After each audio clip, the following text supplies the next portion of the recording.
এই বাংলাদেশের স্বাধীনতা সার্বভৌমত্ব রক্ষা করার জন্য যদি জীবন দেওয়ার প্রয়োজন হয়, সামনের কাতারে থাকবে জামাত শিবিরের লোকেরা, ইনশাআল্লাহ। ইনশাআল্লাহ 5ই আগস্ট ফ্যাসিবাদী সরকারের পরিবর্তনের পর ডক্টর ইউনূস সাহেবের নেতৃত্বে অন্তর্বর্তীকালীন সরকার গঠিত হয়েছে।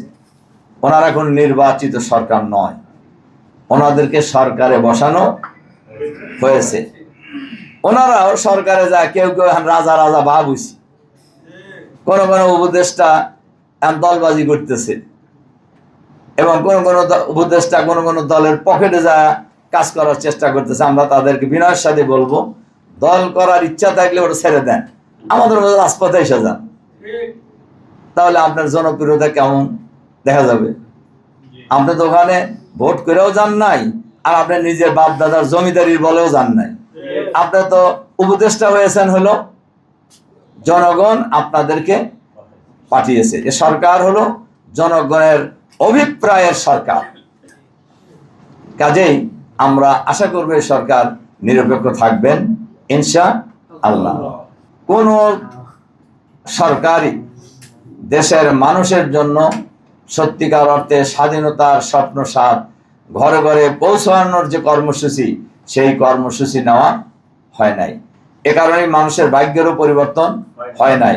পরিবর্তন হয়েছে যারা ক্ষমতায় ছিলেন তাদের শরীর স্বাস্থ্য ভালো হয়েছে, তাদের শরীর স্বাস্থ্য ভালো হয়েছে, কিন্তু মানুষের ভাগ্যের কোনো পরিবর্তন হয় নাই।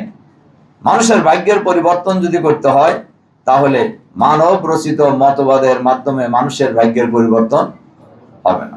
মানুষের ভাগ্যের পরিবর্তন যদি করতে হয়, তাহলে আল্লাহর আইন এবং সত্যের শাসন লাগবে।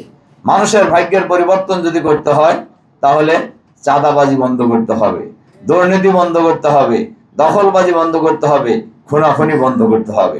আর এইটা আল্লাহ ভীরু লোক ছাড়া এগুলো বন্ধ হবে না, আল্লাহর আইন ছাড়া এগুলো বন্ধ হবে না, সৎলোকের শাসন ছাড়া দুর্নীতি বন্ধ হবে না। এটা প্রমাণিত এই 54 বছরে এই বাংলাদেশে। স্বাধীনতা অর্জন যত সহজ, স্বাধীনতা রক্ষা করা তার চাইতেও অনেক কঠিন।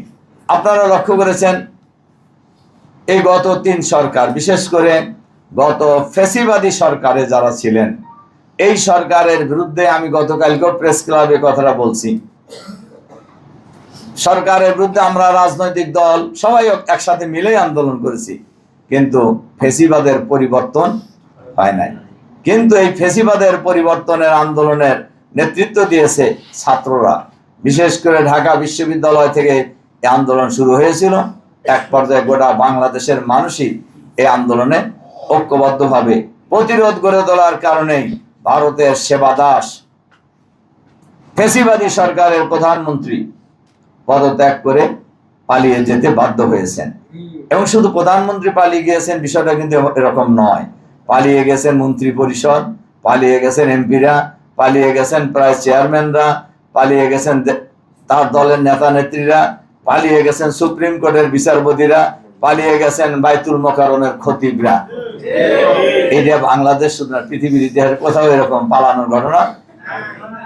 তারা এত উন্নয়ন করছিলেন, পালাইলেন কেন?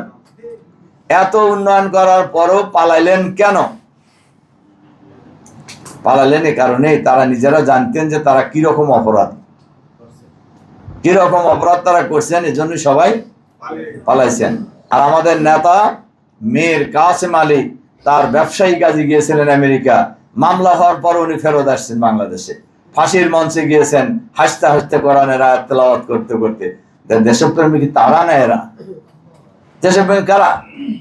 দেশপ্রেমিক যারা পালায় গেছে তারা না, আমেরিকা থেকে ফিরে এসে যারা ফাঁসির রশি গলায় নিয়েছেন তারা? আমরা বীর দর্পে বলতে পারি